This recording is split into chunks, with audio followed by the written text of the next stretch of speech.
My name's Gary Schoepfel, and you may be wondering why I'm sitting here outside in a snowbank. Well, it happens that I'm at Limerick Lake in Ontario, and I've been snowshoeing for a few days, and my good friend Ann Kirkland has come up to join us. And while here, she asked me to make a few comments about why I so enjoy talking about books.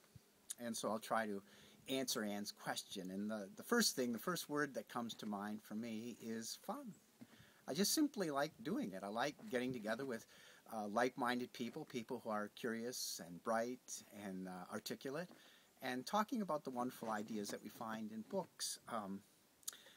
But perhaps I've misstated when I talked about talking about books. I think that's the wrong word. The word's really discussion, because I think there's a big difference between just talk and discussing.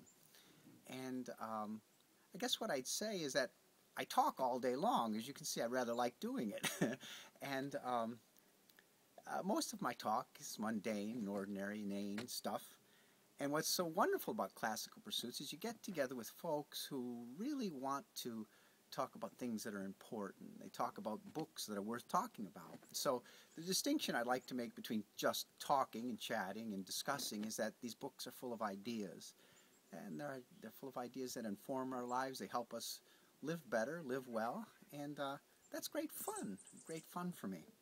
It's sort of, I guess I would say, is like the analogy I would draw is that like eating. You know, every day we have our tuna sandwiches and our cereal and so on, but every once in a while you need to get out to a fine restaurant and have a really exceptional meal.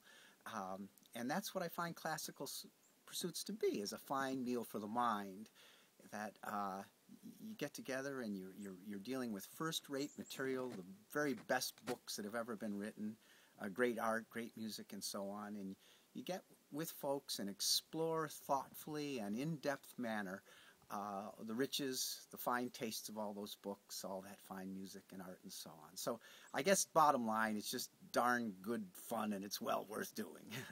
You owe it to yourself.